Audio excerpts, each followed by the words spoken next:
여러분 안녕하십니까? 광주 MBC 뉴스데스크입니다. 윤석열 대통령 탄핵 반대를 주장하는 극우단체가 이번 주말 광주에서 대규모 집회를 연다는 소식 전해드렸는데요. 광주 시민사회계가 강력한 맞대응을 예고했습니다. 강기정 시장도 극우단체의 5.18 민주광장 집회는 절대 안 된다고 재차 강조했습니다. 보도에 김영찬 기자입니다. 광주 180여 개 시민단체로 구성된 광주 비상행동이 이번 주말 강력한 대통령 탄핵 찬성 집회를 예고했습니다. 전국을 도며 탄핵 반대 집회를 벌이고 있는 극우단체 세이브 코리아가 이번 주 토요일 광주 금남로에서 대규모 집회를 준비하고 있기 때문입니다. 극우 집회에는 1000명가량이 참석할 걸로 예상됩니다. 내란을 종식하자! 종식하자! 종식하자! 종식하자! 광주 비상행동은 극우 집회보다 더 많은 시민들이 참여해 탄핵 반대 목소리를 찬성 목소리로 뒤덮겠다며 각오를 다지고 있습니다. 내란 선동과 가짜 뉴스로 대한민국의 민주주의와 헌법 질서가 위협받고 있다는 겁니다. 비상행동은 또 민주당과 진보당, 정의당 등 정치권에도 적극적인 참여를 요청했습니다. 극우의 목소리를 덮을 수 있는 방법은 시민들이 그들이 1000명이 오면 우리는 2000명, 3000명으로 그들이 10,000명이 온다면 우리는 2만 명, 5만 명으로 우리의 그 목소리를. 강기정 시장도 극우 집회에 일침을 가했습니다. 극우단체의 5.18 민주광장 집회를 불허한 강기정 광주시장은 극우는 타협의 대상이 아니다며 12.12 전두환 쿠데타 세력에 맞서 싸웠던 5.18 민주광장에서 내란의 선동 세력이 들어설 자리는 없다고 못 박았습니다. 광주는 헌법을 수호하고 민주주의를 사랑하는 사람들이 지켜낸 도시입니다. 그래서 광주에서 반헌법, 반민주 극우 세력을 용납할 수가 없습니다.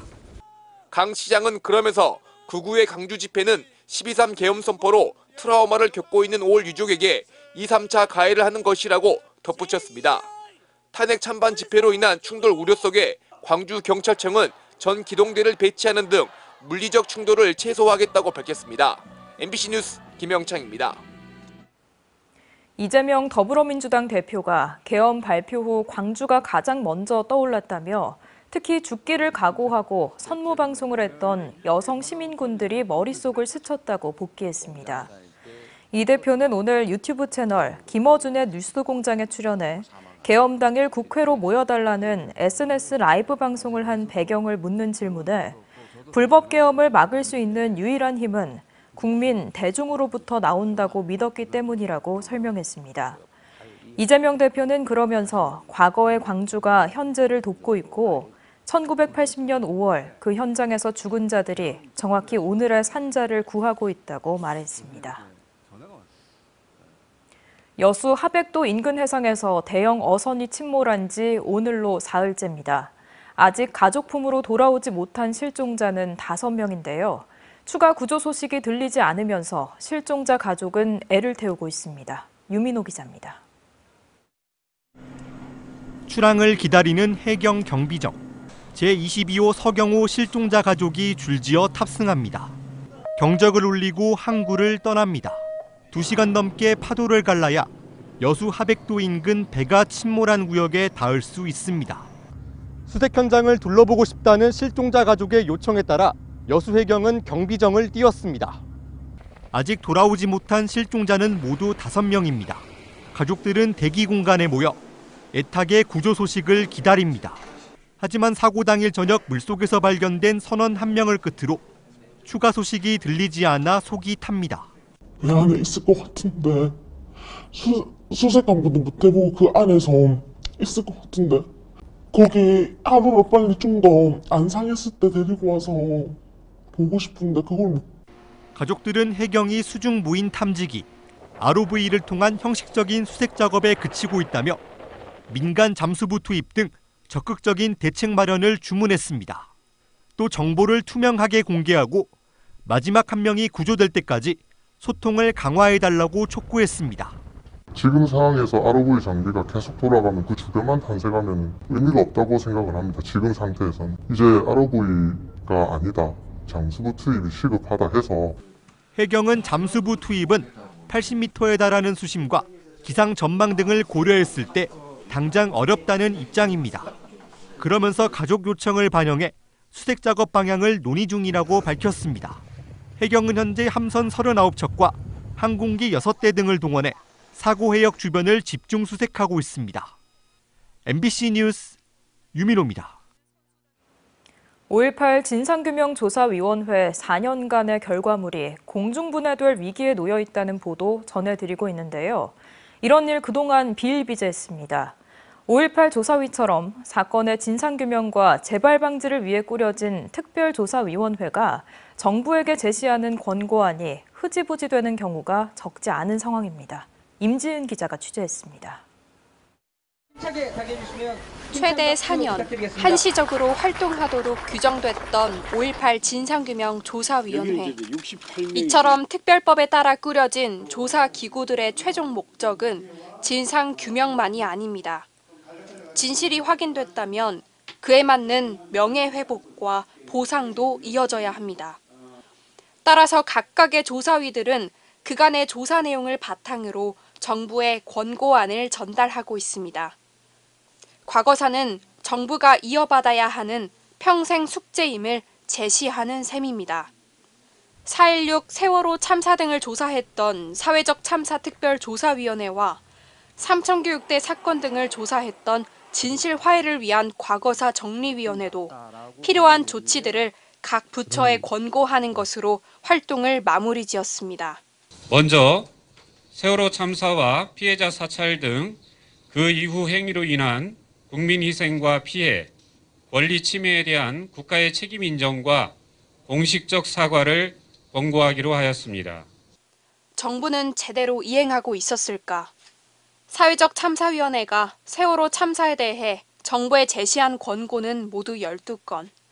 이 중 절반은 아예 이행하지 않았고 남은 일부는 미진하게 대처했습니다. 진실 화해를 위한 과거사 정리위원회는 수많은 인권 유린 피해자들에 대해 국가가 사과할 것을 권고했지만 마찬가지로 완벽히 이루어지지 않았습니다. 정권이 바뀌고 과거사 후속 업무에 대한 의지가 없어지면 결국 수년 동안의 조사가 물거품이 될 수 있다는 지적이 나옵니다. 같은 정부에서 그것에 대한 중요성을 가지고서 계속해서 연속으로 계속 추진해가는 것이 아니라면 그냥 문 닫고 끝낸다는 생각이 강한 거죠. 그러니까 서류로 갔다 오고 검토 중 또는 향후에 적절한 시기에 추진 여부를 검토하겠음, 이런 문서가 왔다 갔다 하는 거죠. 5.18 진상규명조사위원회의 활동도 아쉬운 부분이 많습니다. 기존의 정책으로 충분하다는 식의 원론적인 답변으로 정부가 권고안을 사실상 거부했기 때문입니다. 이 권고안을 이행했는지 관리해야 할 책임은 행정안전부에 있습니다.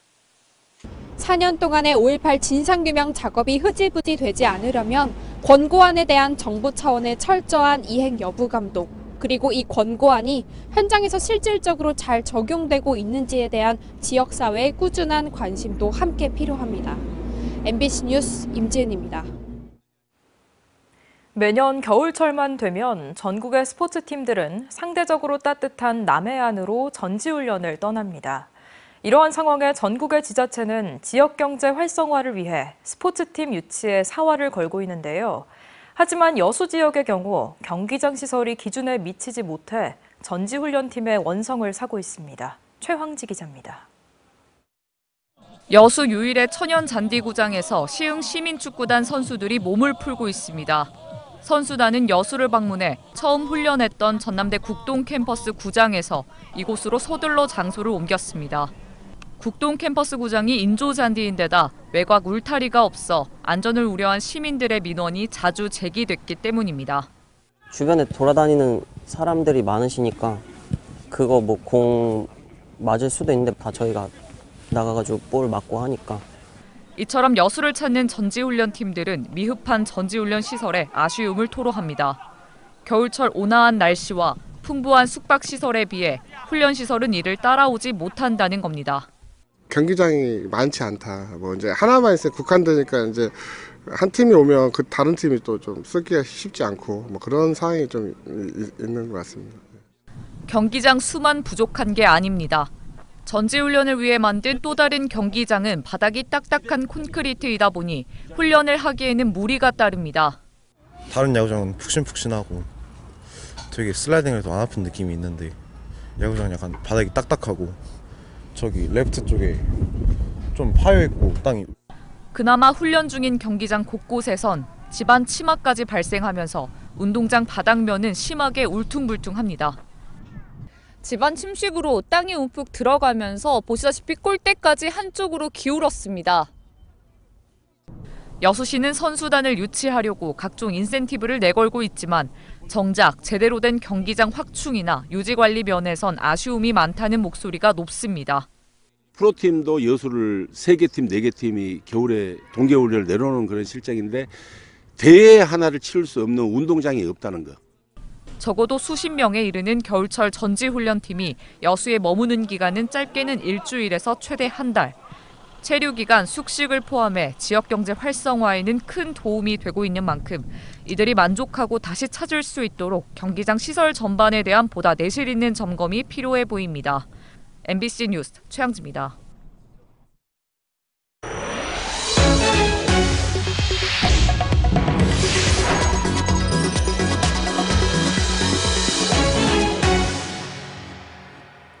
(129) 제주항공 여객기 참사 이후 여행업계 운영이 어려워지면서 광주공항의 국제선 운영을 위한 논의가 시작됐습니다. 광주시는 오늘 지역 관광업계와 함께 국토교통부를 방문했고 이 자리에서 여행사들은 상품 90%가 무안공항 출발, 도착인 만큼 광주에서 단기간이라도 대체편을 운영해야 한다고 요구했습니다. 국토부는 국제공항 폐쇄 시 인근 공항이 기능을 분담할 수 있지만 광주공항에도 콘크리트 둔덕이 있어 재시공이 필요한 상황이라며 관계기관과 협의하겠다고 답했습니다. 유인촌 문화체육관광부 장관이 광주 전남 여행업계와 간담회를 갖고 제주항공 참사로 타격을 입은 지역 관광산업의 지원 방안을 논의했습니다. 유인촌 장관은 오늘 간담회에서 광주 전남 여행업계 관계자들의 어려움과 건의사항을 듣고 특별 융자와 배상책임보험 한시 지원 등 실질적인 지원 방안을 모색하겠다고 말했습니다. 유 장관은 전일빌딩 1층에 마련된 제주항공 참사 희생자 분향소에 참배했습니다.